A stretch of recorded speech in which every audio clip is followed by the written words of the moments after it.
What's going on, guys? My name is Ben. How are you guys doing today? What I have for you today in this video is I want to talk to you guys about my opinion on foldable smartphones. Now, there was an article that I read, which the link will be in the description below, where foldable smartphones might be coming out from LG, and then of course there were other companies out there, and it mentioned Samsung was going to launch, like, I think it was 100,000 devices out there. But I mean, in terms of the foldable smartphone, that's what my main focus is on for this video. And I've seen the pictures of what they had posted in this article of the foldable smartphone, and you know, the design reminds me of the Nintendo DS or the 3DS. Why is that? Because, well, first of all, it's foldable and it features touch screens. That's it. I think it was just one touch screen. Yeah, because if I recall correctly, the top screen of the DS was not a touchscreen, but the bottom one was. Although that screen used the resistive touchscreen technology, and you know, with this foldable smartphone, what it looks like was both screens are gonna be touchscreen. And you know, please excuse me if you see my eyeball pointing to the screen over here, because I got the picture pulled up, you know, for me to think about it while I'm doing this video. And, you know, just by looking at it, it looked like there isn't going to be a hinge in the middle. Although, you know, that is the hinge. And one of my main concerns that I had was like, okay, you know, what happens when you're swiping your finger all the way across and then you going through the middle? And if that hinge was rising a little bit, then your finger's going to be going up and down. And I don't know how comfortable it was going to be to rub your finger across like that. But it might wind up being straight when you unfold your phone to make it nice and flat. But then, you know, when you swipe your finger, is it going to get caught? I mean, it was just little things like that. And plus, I don't see why we would need to have a foldable smartphone in the first place. I mean, one thing that I could think of is like the top screen, you know, you can use for like your text message. You know, you can see what you're typing out and then use the bottom screen as your a standalone keyboard. I mean, that's very neat.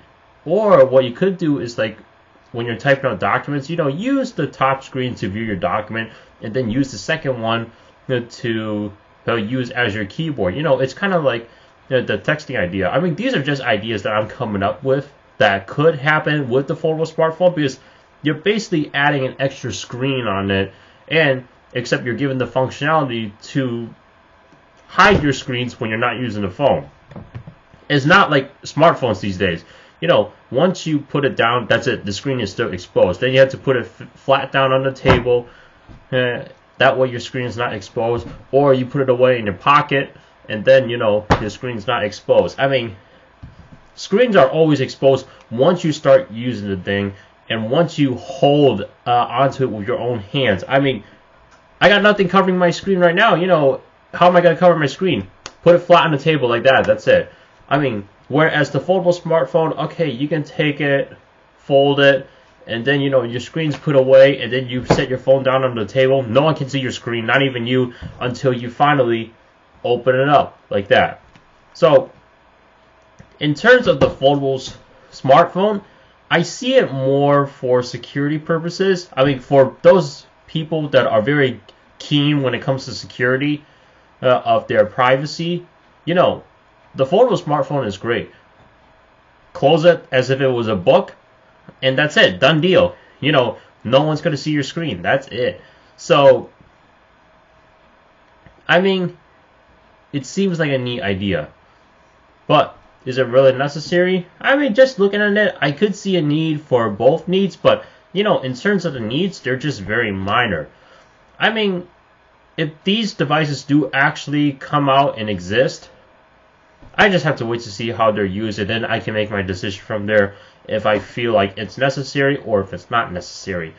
So what do you guys think? Do you guys feel like foldable smartphones are going to become a thing? Do you guys feel like it's the next big innovation in smartphones since the phablets? Do you guys think these are required to have out there in the industry? Do you guys feel like it's going to become useful? Me personally, I'm keen onto both sides. But me personally, it just doesn't seem that necessary for my needs, but it may be to you. So what do you guys think? I mean, leave a comment down below. And, you know, for my thoughts, what I'm trying to say is, like, I'm kind of torn between both sides. And, you know, if these things actually come out, would I actually get one for myself? And, you know, I'm thinking that I wouldn't unless if I find it very necessary for my needs, because I'm perfectly fine with just one screen over here. I mean, yeah, I don't have the foldable privacy feature, but I mean, when it comes to privacy, I always keep my phone face down, and I try not to let it be exposed. That's all. Alright, thank you so much for watching. Please subscribe, rate, comment. Also, check out the description below for my social media links, Twitter and Instagram. I will see you guys in the next video. Take care, everybody.